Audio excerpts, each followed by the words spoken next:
Protect your DNA. BioPQQ can promote formation of new mitochondria. Infowarsstore.com.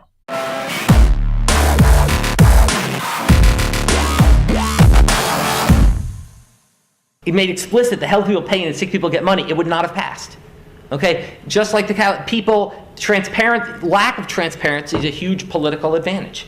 And basically, call it the stupidity of the American voter or whatever. But basically, that was really, really critical to getting the thing to pass. And it's the second best argument. Look, I wish Mark was right. We can make it all transparent, but I'd rather have this law than not. The law works.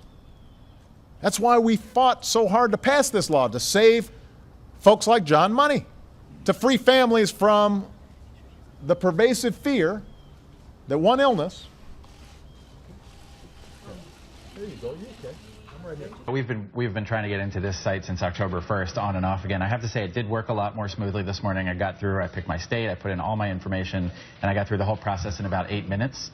And then it said my progress, or my status was in progress. So I went to refresh it, and I got the error message. Rough start. That could be the understatement of the year. It has been a complete disaster. We don't know how many people have enrolled. We can't even find anyone who's enrolled. The Miami Herald is now calling them urban legends. Hey, do you have that Obamacare? Obamacare? What's that? What's that? Oh, it's great. It's great? It's great. What is it? I started signing up last Thursday and I'm almost done. Maybe we should restart it. Obamacare by morning. Mr. Park, do you agree that there is a difference between an innocent misstatement of a perceived fact and a deliberate attempt to deceive? Yes.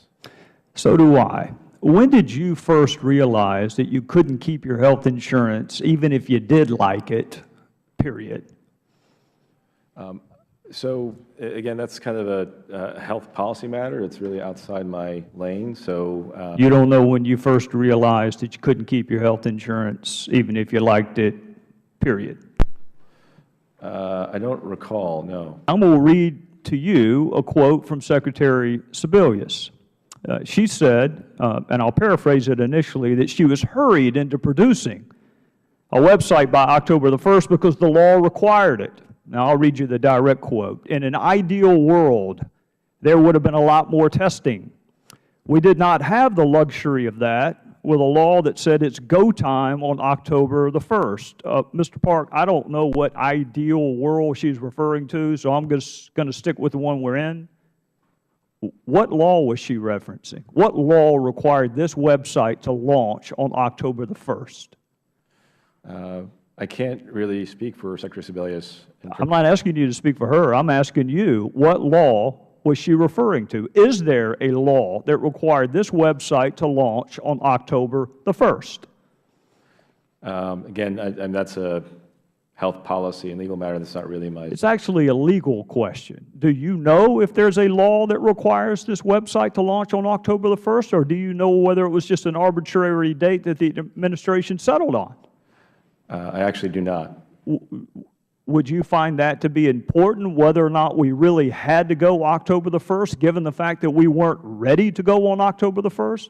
Would you find that relevant, whether or not we actually had to launch a substandard product?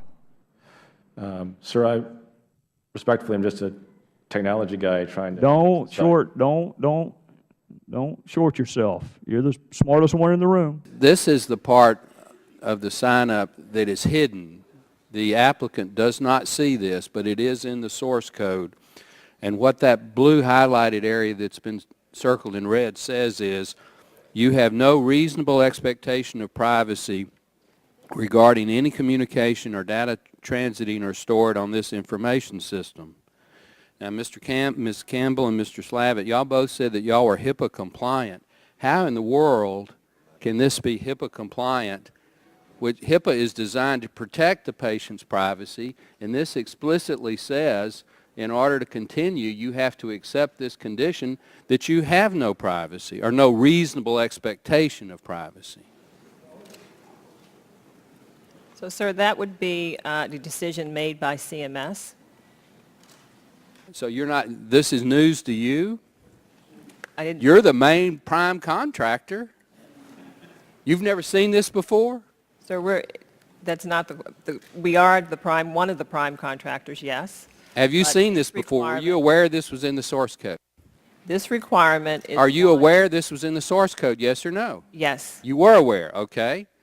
Do you think that's HIPAA compliant? How can that be? You know it's not HIPAA compliant. Admit it. You're under oath. Sir, that is CMS's decision to make what. I asked if you public thought or that, not. you just told Mrs. Blackburn that it was HIPAA compliant. You know that's not HIPAA compliant. You admit that you knew it was in there. It may be their decision to hide it, but you're the company, not you personally, but your company is the company that put this together. We're telling every American, including all my friends on the Democrat side, and they're huge privacy advocates. Diane DeGette is co-chairman of the Privacy Caucus with me. But you're telling every American, if you sign up for this or even attempt to, you have no reasonable expectation of privacy. That is a direct contradiction to HIPAA, and you know it. Yes or no? Once again, CMS has us comply to a set of rules and regulations that they've established under our contract. And that is a CMS call. That is not a contractor call. I mean, all you are is a contractor that spent $300 or $400 million. No. So it goes to some amorphous cloud, and then it comes back from down on high. Who wrote that? I am not clear as to who wrote that.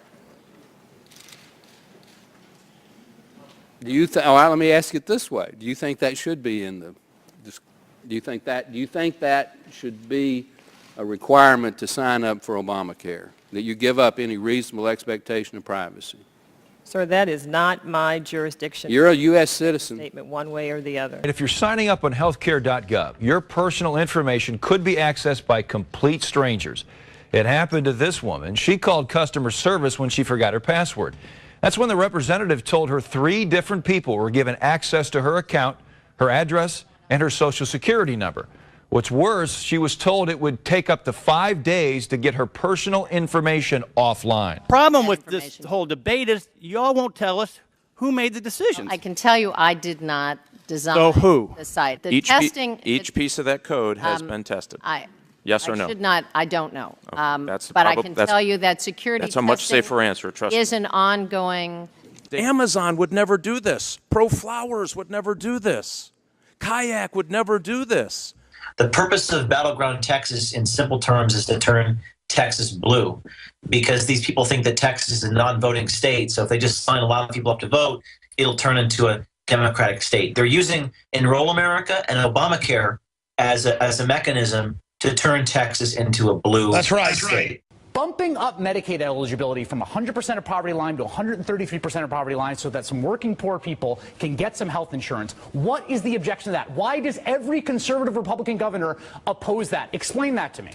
Ooh, number one, not true. Plenty of Republican governors, including Tom Corbett in Pennsylvania, including the Ohio governor. There are Republican governors that have expanded Medicaid. And they are getting killed. Please, wait a second. Do you like that? Do you spare me, Jennifer? Spare me that this is a Democrat-Republican thing. No. Democratic senator says Obamacare could have meltdown, hurt party. Well, why? The Republican leadership, Boehner, only wants to delay it for a year like Obama. The Republican leadership helped write it. Karl Rove. Mitt Romney, they're the same ones trying to shut down libertarian takeover of the Republican Party after Ted Cruz and Rand Paul. I mean, what's wrong, Democrats? I mean, you're all part of the club. Don't you want to hurt your constituents some more? Thank you, Mr. Chairman. Madam Secretary, you were before the committee in April of last year. You assured us all there would be absolutely no more delays in the Affordable Care Act. We've seen 8 delays since you gave us those assurances, bringing the total now to 35. So the question is, I think fairly for our families at home, what other delays should they expect? Health and Human Services Secretary Kathleen Sebelius is resigning. The majority leader said the bill scores as reducing the deficit $131 billion over the next 10 years. First, a little bit about CBO. I work with them every single day. Very good people, great professionals. They do their jobs well, but their job is to score what is placed in front of them. And what has been placed in front of them is a bill that is full of gimmicks and smoke and mirrors. Now, what do I mean when I say that? Well, first off, the bill has 10 years of tax increases, about $500 billion, with 10 years of Medicare cuts, about $500 billion, to pay for 6 years of spending. Now, what's the true 10-year cost of this bill? In 10 years, that's $2.3 trillion. It does a couple of other things. It takes $52 billion in higher Social Security tax revenues and counts them as offsets, but that's really reserved for Social Security. So either we're double counting them or we don't intend on paying those Social Security benefits. It takes $72 billion in claims money from the Class Act. That's the long-term care insurance program. It takes the money from premiums that are designed for that benefit and instead counts them as offsets. The Senate Budget Committee chairman said that this is a Ponzi scheme that would make Bernie Madoff proud. Now, when you take a look at the Medicare cuts, what this bill essentially does, it treats Medicare like a piggy bank. It raids $500 billion out of Medicare, not to shore up Medicare solvency, but to spend on this new government program. Now, when you take a look at what this does is, according to the chief actuary of Medicare, he's saying as much as 20% of Medicare's providers will either go out of business or will have to stop seeing Medicare beneficiaries. Millions of seniors who have chosen Medicare Advantage will lose the coverage that they now enjoy. You can't say that you're using this money to either extend Medicare solvency and also offset the cost of this new program. That's double counting. First, no matter what you've heard, if you like your doctor or healthcare plan, you can keep it. If you don't have insurance, you'll finally be able to afford insurance. And everyone will have the security and stability that's missing today. And that means that no matter how we reform healthcare, we will keep this promise to the American people. If you like your doctor, you will be able to keep your doctor, period. But for the average person, many of folks who don't have health insurance initially, they're going to have to make some choices, and they might end up having to switch doctors, in part because they're saving money. So if you have something and you like it and it doesn't meet what the government says you have to have, you cannot keep it. And that's not what you said If here. you had your plan before the enactment of the law in 2010. The president, as you know, many times said some variation of this.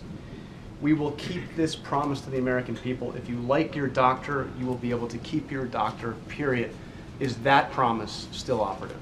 If you are looking for, if you want coverage from your doctor, a doctor that you've seen in the past and want that, you can look and see if there is a plan in which that doctor participates. And that reflects the way that the private insurance system has long worked. So is this another promise where he needs to kind of modify? Because that's not what he said. He said if you like your doctor, you can keep your doctor, period. So a plan that might look cheaper on the exchange but doesn't include your network could end up costing you more. Of course they're distressed, and they don't enjoy the fact that they don't have freedom of choice any longer. It's very, very confusing to them. It's very distressful. They don't know where to turn.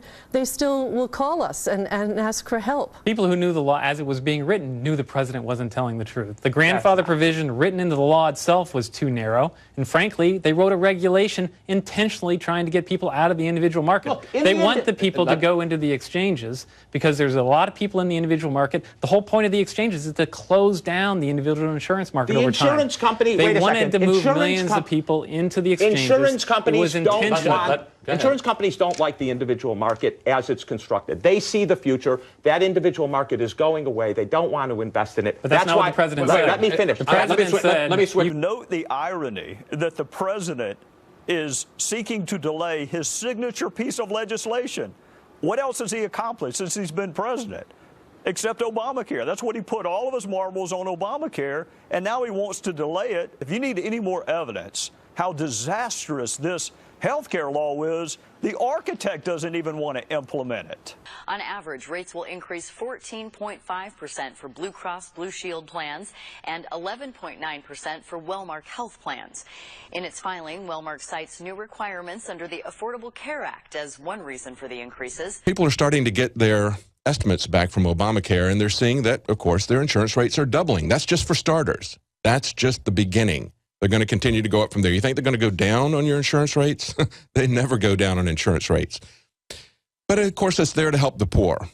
But we found out yesterday that they're actually looking at credit scores. Now, today we've got some interesting walk back on that. That was a lead navigator that came up with that story.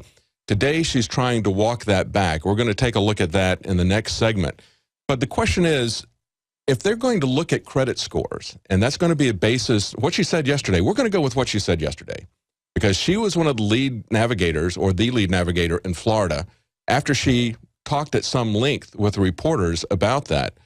She came back the next day and tried to walk that back. I think the real true story is what she really came out with at the beginning. And what she said was that the insurance provider could look at your credit score and decide if they don't want you in their health insurance plan, that the insurance company is going to make that call. And see, the insurance companies are not allowed to exclude somebody because they've got a pre-existing condition. But do you think that maybe if somebody's had cancer or a major illness, let's say open heart surgery, whatever, as expensive as that is, as expensive as it is even with your deductible, do you think that they might have a credit problem? Big news today from the U.S. Supreme Court. The justices announcing they will review another controversial part of Obamacare. It involves tax credit subsidies for policies bought through Obamacare health exchanges. What this case is about is whether the people in those 34 states can get subsidies for their health insurance, and already something like 4 million people have already gotten subsidies for their health insurance. So the question is, will those 4 million people or so keep their health insurance if the Obama administration loses this case? Again, this will work its way through the legal process. We continue to have high confidence in the legal argument, both from a legal perspective but also from a common sense perspective. The fact of the matter is, the assistance that millions of Americans have received in paying for their health care premiums has meant that millions of Americans, in some cases for the very first time, have access to quality, affordable health insurance. This case that the Supreme Court has just taken is really pretty funny. It's about Obamacare. And when the Obamacare said that you only got the subsidies if your exchange was set up by the state. The words are very clear. They're not equivocal at all. And they want people to, but most of the states didn't sign up for it. And so the people want to get the subsidies anyway. And they're trying to get the Supreme Court to rewrite the legislation. Now, our Constitution says all legislative powers in the Congress. It's very clear. There's nothing equivocal about it. And the Supreme Court is going to take that case, and the question is, are they going to stick to the way it was written, or are they going to rewrite it? That the interesting thing about the bill, all 2,000 pages of it, it's a gigantic blank check. What it actually says in writing, that you can come back and hold their feet to the fire like you do the Constitution or other laws, there's nothing specific in it. What it does, it says these decisions will be made later by the Secretary of Health and Human Services. That's all through the document. Well, who would enact a bill that's a blank check that says all these things, the design, the effects, the punishment, the cost, it's all going to be determined later? Well, only a fool would do such a thing, and of course Congress acts like a gigantic fool. This thing's already happened, and their only impact is that their insurance is stronger, better, more secure than it was before. Full stop. That's it. They don't have to worry about anything else. If you make $20,000 a year, you can't afford almost $2,000 for your health insurance. Now, why is this happening? Because of all the things that are being covered here. If you cover pre-existing conditions, if you cover people up to the age of 26, if you cover all this preventive services, premiums go up.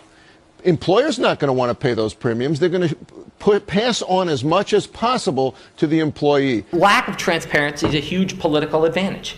And basically, call it the stupidity of the American voter or whatever. But basically, that was really, really critical to getting the thing to pass.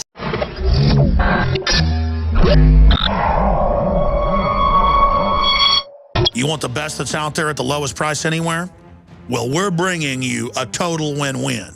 The ultimate value, cutting-edge, trailblazing game changer that also supports the Infowar. We have produced a limited run of DNA Force, and it will take up to 12 weeks to produce more once we sell out. Secure your DNA Force today at InfoWarsLife.com or call toll-free 888-253-3139. DNA Force from InfoWars Life.